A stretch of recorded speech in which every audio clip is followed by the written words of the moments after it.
Assalamualaikum warahmatullahi wabarakatuh. Halo teman-teman, pada kesempatan kali ini kami dari TPP 20 kelompok 5 mata kuliah biologi dasar akan menjelaskan karakteristik dari beberapa makhluk hidup. Namun, sebelumnya perkenankan saya untuk memperkenalkan anggota dari kelompok kami. Saya pribadi Abin Tafrayuda dari Prodi Teknik Geomatika.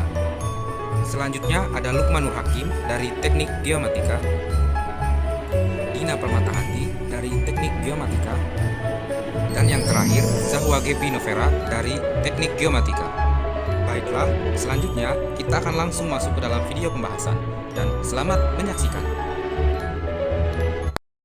Ya, struktur manusia memiliki 11 sistem anatomi. 11 sistem tersebut terdiri dari sistem saraf, reproduksi, pencernaan, muskulata, pernapasan, limfatik, endokrin, unari, integumen, dan imun.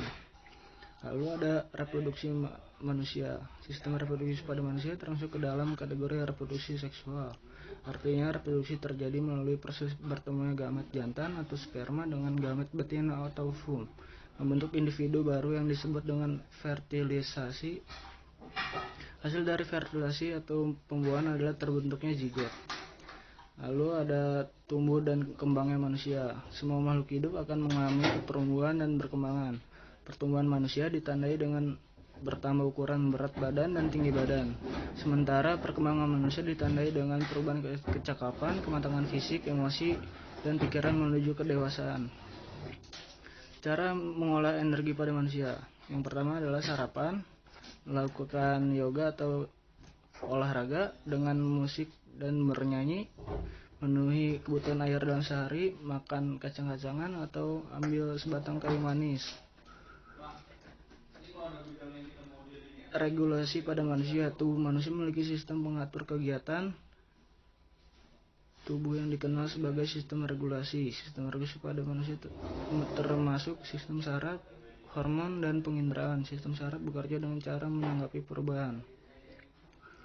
Adaptasi pada manusia. Contoh adaptasi fisiologi pada manusia, jumlah sel darah merah orang yang hidup di daerah pantai lebih sedikit dibandingkan orang yang tinggal di daerah pegunungan.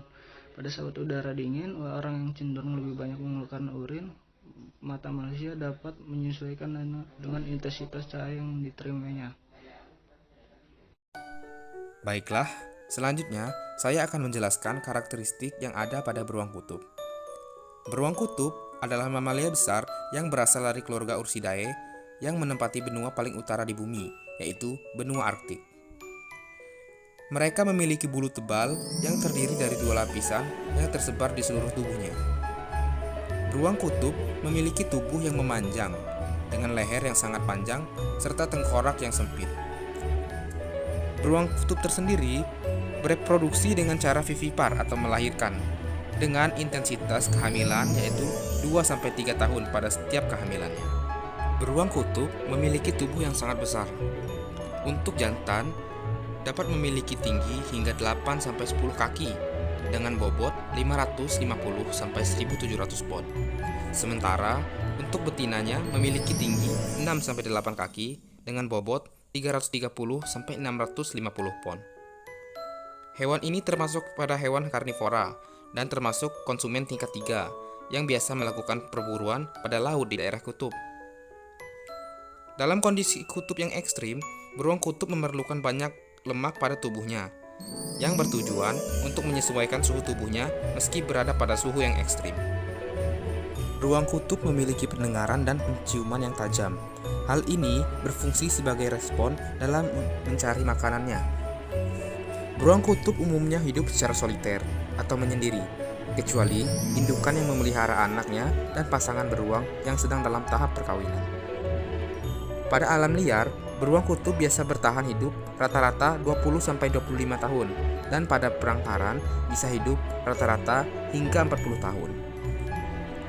Beruang kutub biasanya akan melakukan hibernasi dan umumnya dilakukan ketika musim dingin yang ekstrim dan makanan yang terbatas.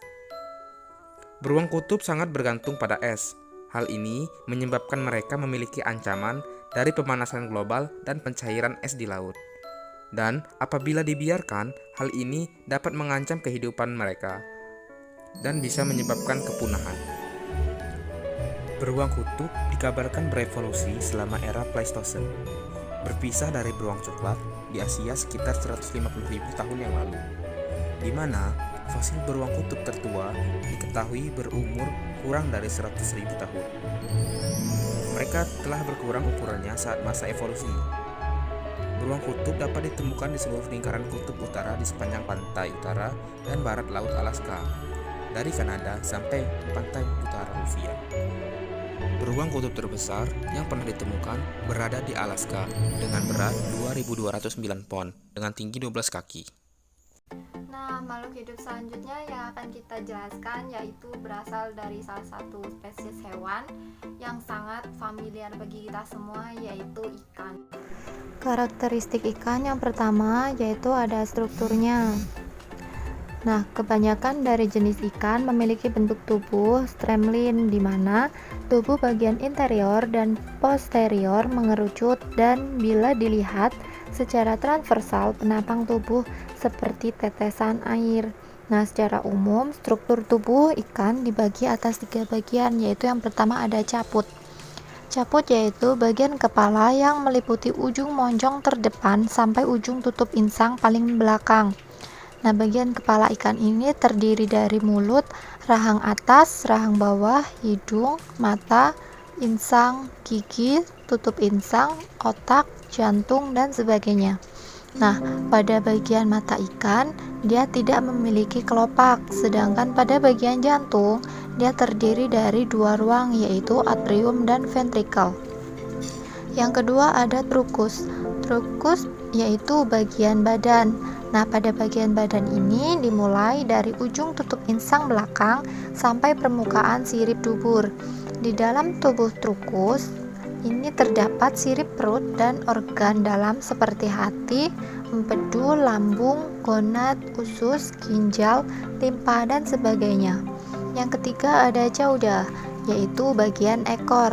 Nah, pada bagian cauda dimulai dari permukaan sirip dubur hingga ujung sirip ekor, bagian paling belakang. Nah, pada bagian ini terdapat anus dan sirip ekor. Yang selanjutnya ada cara berkembang biak dari ikan. Ikan berkembang biak dengan cara bertelur atau ovipar. Namun, tidak semua jenis ikan itu bertelur loh teman-teman. Ada juga ikan yang berkembang biak dengan cara ovovivipar atau bertelur dan melahirkan. Contohnya ada ikan pari, ikan gupi, dan lain-lain. Ada juga ikan yang tergolong dalam kelompok Aves atau mamalia yang berkembang biaknya dengan cara beranak. Contohnya itu seperti lumba-lumba. Nah, yang ketiga itu ada tumbuh dan perkembangan ikan. Ikan merupakan salah satu makhluk hidup yang tentu saja akan mengalami yang namanya tumbuh dan berkembang. Namun, ada beberapa faktor yang memengaruhi pertumbuhan dan perkembangan ikan yang terdiri atas faktor internal dan faktor eksternal. Nah, faktor internal misalnya ada gen atau keturunan, pembelahan sel dalam tubuh, dan umur ikan. Kemudian, faktor eksternal misalnya dari pakan, suhu, oksigen terlarut, penyakit dan parasit, amonia, salinitas, dan kompetisi. Yang selanjutnya ada merespon lingkungan. Nah, ikan merupakan salah satu hewan yang memiliki gerak refleks yang cukup baik. Nah, pergerakan refleks pada ikan ini sangat dibutuhkan untuk menghindari musuh dan juga menangkap mangsanya.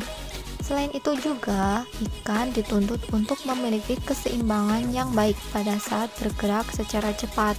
Maka dari itu, otak kecil pada ikan berkembang lebih pesat, karena otak kecil pada ikan merupakan pusat keseimbangan dan pergerakannya. Yang selanjutnya ada adaptasi ikan yang hidup di air tawar dan air laut. Yang pertama ada adaptasi pada air tawar. Nah, Poin pertama itu ada cenderung menyerap air dari lingkungannya dengan cara osmosis. Yang kedua ada insang ikan air tawar secara aktif akan memasukkan garam dari lingkungan ke dalam tubuh. Yang ketiga, ginjal akan memompa keluar kelebihan air sebagai urin. Yang keempat ada ginjal mempunyai glomeruli dalam jumlah banyak dengan diameter besar. Selanjutnya dinding tubuli ginjal bersifat impermeable. Yang selanjutnya, urin yang dihasilkan akan mengandung konsentrasi air yang tinggi atau encer. Nah, yang kedua ada adaptasi ikan pada air laut. Yang poin pertama itu memiliki konsentrasi garam yang lebih tinggi dalam darahnya. Selanjutnya cenderung kehilangan air di dalam sel-sel tubuhnya karena proses osmosis. Yang selanjutnya, untuk mengatasi dehidrasi, maka ikan akan meminum air laut sebanyak-banyaknya. Yang selanjutnya yaitu volume urin yang lebih sedikit dengan kadar garam yang tinggi. Nah, tubuli ginjal juga mampu berfungsi sebagai penahan air. Yang selanjutnya ada sistem pernapasan pada ikan. Nah, ikan bernafas menggunakan insang. Nah, insang ini mengandung pembuluh darah sehingga memiliki warna merah.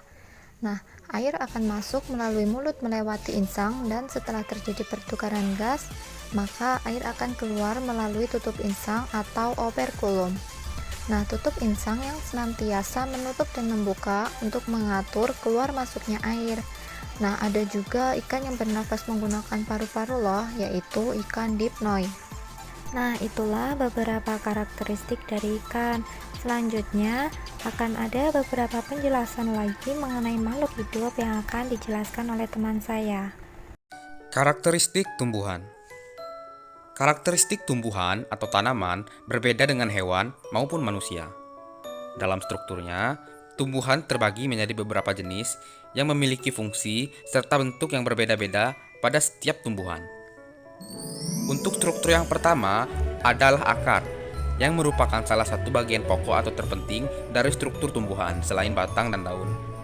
Secara morfologi, akar tersusun atas rambut akar dan tudung akar, dan secara anatominya tersusun atas epidermis, endodermis, korteks, serta silinder pusat. Fungsi dari akar tersendiri adalah untuk menyerap dan menghantarkan air dan mineral ke seluruh bagian tanaman, serta sebagai tempat menyimpan cadangan makanan pada tanaman. Selanjutnya adalah batang. Batang adalah organ tempat lintasan dari hasil fotosintesis yang dibuat oleh daun.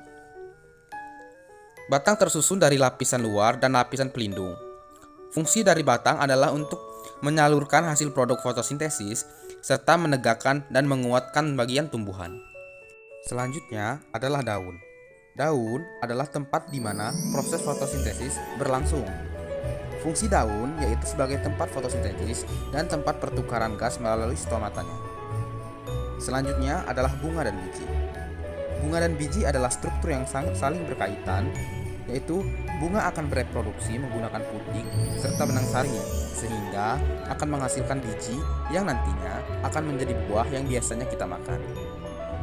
Perkembangbiakan pada tumbuhan sangat beragam, yaitu secara vegetatif dan generatif. Secara vegetatif terbagi menjadi dua, yaitu vegetatif alami dan vegetatif buatan. Dalam vegetatif alami, ada perkembangbiakan secara spora, umbi lapis, umbi batang, umbi akar, tunas, tunas adventif, rizoma, dan geragi. Sedangkan untuk vegetatif buatan, terdapat stek, cangkok, runduk, okulasi, dan kopulasi. Untuk perkembangbiakan secara generatif, ada autogami, kertonogami, alogami, dan hibrid. Dalam berbagai spesies tumbuhan, terdapat keunikan tersendiri yang dimiliki di masing-masing kehidupan. Seperti putri malu yang akan menutup daunnya ketika disentuh, dan beberapa tanaman seperti bunga matahari yang akan berbelok ke arah cahaya matahari sebagai respon terhadap rangsangan cahaya. Nah, tadi kan kita udah membahas karakteristik manusia, hewan, lalu tumbuhan. Nah, kira-kira apalagi ya yang akan kelompok kami bahas? Jadi, Sekarang saya akan membahas mengenai makhluk hidup yang sangatlah kecil.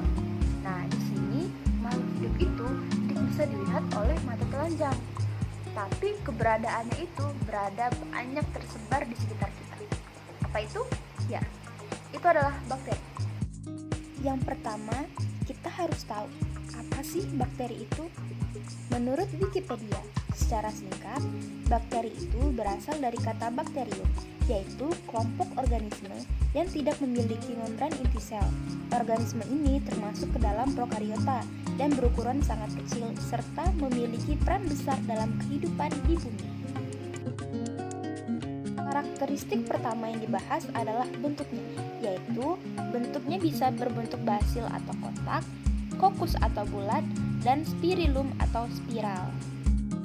Yang kedua adalah reproduksi, terbagi menjadi dua, seksual dan aseksual. Secara aseksual ada proses konjugasi, yaitu bakteri donor mengirimkan bagian dari DNA-nya ke bakteri penerima. Selanjutnya adalah transduksi, yaitu proses di mana DNA ditransfer dari satu bakteri ke bakteri yang lain dengan virus. Dan yang terakhir ada transformasi, yaitu mengambil gen dari bakteri yang sudah mati di sekitarnya. Sedangkan secara aseksual terjadi pembelahan biner, yaitu kedua sel baru tumbuh dan kemudian masing-masing membelah lagi untuk membentuk dua sel baru, sehingga menghasilkan total 4 sel dengan DNA yang identik dari satu sel induk. Nah, ini bisa menghasilkan miliaran sel. Nah, selanjutnya, tiap jenis bakteri itu memiliki karakteristik tersendiri dalam hal cara hidup dan tingkat kemampuan beradaptasi dengan lingkungan. Jadi, supaya bakteri dapat tumbuh dengan optimal, bakteri itu membutuhkan beberapa nutrisi dari sumber makanan, teman-teman. Selain itu, juga membutuhkan energi dan kondisi lingkungan, serta beberapa faktor yang mempengaruhi kelangsungan hidup bakteri itu sendiri. Beberapa faktor itu ada yang pertama, ketersediaan nutrisi, kebutuhan oksigen dan karbon dioksida, temperatur yang optimal, serta derajat keasaman, dan terakhir keadaan osmotik. Karakteristik selanjutnya yaitu dalam mengolah energi, terbagi menjadi dua, yaitu autotrof yang membuat makanannya sendiri dan heterotrof yang membutuhkan senyawa organik dari organisme lain. Autotrof terbagi menjadi dua lagi, yaitu fotoautotrof dan kemoautotrof. Yang terakhir adalah evolusi adaptasi. Jadi bakteri ada hingga sekarang itu, teman-teman, ada sebabnya, yaitu jadi gini, genom bakteri itu bekerja sama menunjukkan beberapa dari mereka itu tidak dapat melakukan metabolisme yang penting pada diri mereka sendiri. Nah, sebaliknya, mereka itu saling bertergantungan.